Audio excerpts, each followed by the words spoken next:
বন্ধুরা, আজকের গল্প টুনির বাচ্চা চড়ুই। দেখতে থাকো। সে অনেক দিন আগের কথা। বিশাল একটা মাঠের কোণে একটি বড় গাছে বাস করত টোনা ও টুনি। আর তাদের একটি ছোট মেয়ে ছিল, নাম তার টুনটুনি। সে খুব খেতে ভালোবাসতো। সে সারাদিন শুধু খেতেই থাকতো। একদিন সে খেতে খেতে হঠাৎ গাছ থেকে পড়ে যায়। টুনির পড়ে যাওয়া শিয়াল একটা ঝোপের আড়ালে দাঁড়িয়ে দেখছিল। তাই সে সিদ্ধান্ত নিল, বাবা বাবা, টুনি তো দেখছি পড়ে গেছে। এক্ষুনি আমার ওকে তুলে আনতে হবে, আমার খুব খিদে পেয়েছে। আর ঠিক তখনই শিয়াল এসে তাকে মুখে করে ধরে নিয়ে যায়। ভাগ্যিস বাচ্চাটিকে আমার সময় কেউ দেখেনি, দেখলে তো তারাই নিয়ে যেত। এখন এটাকে মজা করে খাবো। আর এদিকে টোনা ও টুনি তাদের আদরের মেয়ে টুনটুনিকে না পেয়ে কাঁদতে থাকে। আর শিয়াল মজা করে গপ গপ করে টুনির ছানাটিকে খেয়ে ফেলে। এটা বনের এক সিংহ দেখে ফেলে। তাই সিংহ সবার কাছে বলার জন্য দ্রুত নদীতে ঝাঁপ দিয়ে ওপারে বনের মধ্যে চলে যায়। সিংহ এ ঘটনা সবাইকে বলার পরে বনের সব পশু পাখিরা একসাথে মিলিত হয়। তখন হাতি বলে, ওই শিয়ালের এত বড় সাহস, আমাদের সবাইকে রেখে ও একা একা শিকার ধরে খায়।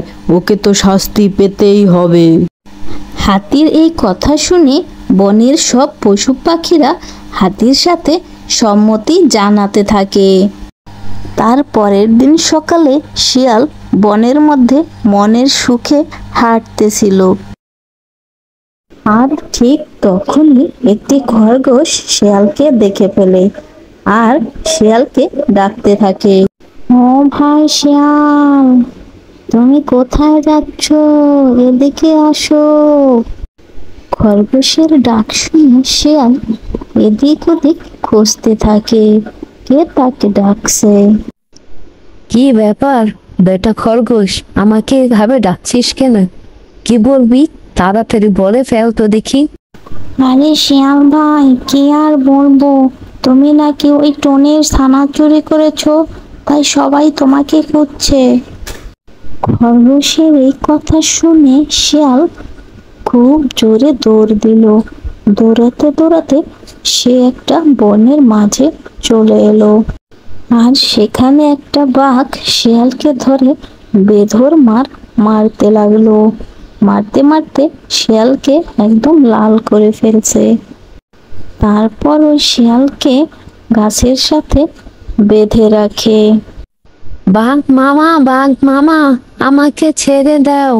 আমি আর টুনির বাচ্চা চুরি করে খাবো না। যদিও খাই, তোমাদের দিয়ে তবেই খাবো। আমাকে ছেড়ে দাও না গো। আহা শিয়াল পণ্ডিত, তোকে আমার বিশ্বাস নেই। তোর কথায় আমি তোকে ছেড়ে দেব না।